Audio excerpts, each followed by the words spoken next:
네, 이번 친절한 뉴스는 35억 원대 주식 보유로 논란의 대상이 된 이미선 헌법재판관 후보자 관련 소식입니다. 먼저 이거 하나 보겠습니다. 정의당의 데스노트라는 건데요. 정의당이 부적절하다고 지목한 인사들은 하나같이 낙마를 피하지 못해서 붙여진 이름입니다. 이미선 후보자 정의당의 데스노트에 이름을 올렸고 특히 인사청문회가 끝나기도 전에 이름을 올리는 불명예를 떠났습니다. 왜 이렇게 됐는지 지금부터 하나하나 살펴보겠습니다. 이 후보자의 주식 매매를 살펴보니까 짧은 기간 수익이 상당했습니다. 특히 단타 매매의 신이다 이렇게 부를 정도라는데요. 2017년 말에서 2018년 초 사이 이 후보자 부부는 비교적 이름이 알려지지 않은 주식을 7억 원 가까이 매수했는데 공교롭게도 한 달여 만에 하나는 20%, 하나는 50% 가격이 올랐습니다. 매수하자마자 급등하는 상황, 이 후보자 부부가 미공개 정보를 이용해서 주식 거래를 한 것 아니냐는 의혹이 제기가 됐습니다. 다른 의혹 살펴볼까요? 이 후보자는 부부가 모두 24억여 원의 주식을 소유한 회사 재판을 담당하면서 회피 신청도 하지 않았습니다. 또 5,000번에 이르는 잦은 주식 거래도 논란을 키웠는데요. 이 후보자 인사청문회 당시에 남편에게 전적으로 주식 거래를 맡겨서 잘 모른다고 하면서 자신의 재판이나 또 변호사인 남편의 사건 수임과 아무 관련이 없다고 해명했습니다. 또 국민 눈높이에 맞지 않는 부분이 있었다면서 헌법재판관이 되면 주식을 모두 처분하겠다고 밝혔습니다. 인사청문회 당시입니다. 들어보시죠.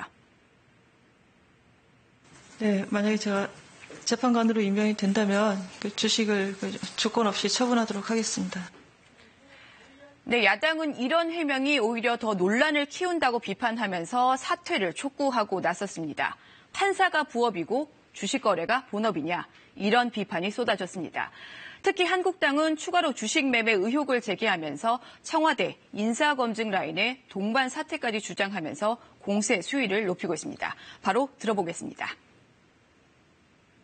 이미선 후보자의 청문회는 한마디로 참담함 그 자체였습니다. 국민들은 청와대의 연이은 인사 참사에 분노를 넘어 울분을 터뜨렸습니다. 네, 야당의 공세가 거세지자 이 후보자 남편은 자신의 SNS에 내부 정보를 활용한 주식 거래 의혹을 전면 부인하면서 아내는 주식 거래를 어떻게 하는지도 모른다며 국민께 송구하다고 했습니다. 여당은 당혹스러운 분위기 속에서 여론의 추이를 보고 있는데요. 이해찬 민주당 대표는 좀 신중하게 판단해야 한다는 입장을 밝힌 것으로 전해졌습니다. 이렇게 논란이 되다 보니까 금융당국이 주식 투자 의혹과 관련해서 진위 파악에 나섰습니다. 금융위원회가 아직 조사 여부를 결정한 것은 아닌데요. 내부 정보 이용 등의 혐의가 포착이 된다면 정식 수사가 이루어질 것으로 보입니다. 야당 의원들은 이 후보자의 의혹에 대해서 금융위원회에 정식으로 조사를 의뢰하겠다고 밝혔습니다. 헌재 재판관으로 사상 처음 또 지방대 출신 40대 여성인 이미선 후보가 지명이 되자 다양성에 대한 기대가 컸지만 수십억대 주식거래 논란에 이런 기대 모두 묻혀버리게 됐습니다. 오늘 국회 법제사법위원회가 인사청문 보고서를 논의하는데 채택 여부 불투명합니다. 친절한 뉴스였습니다.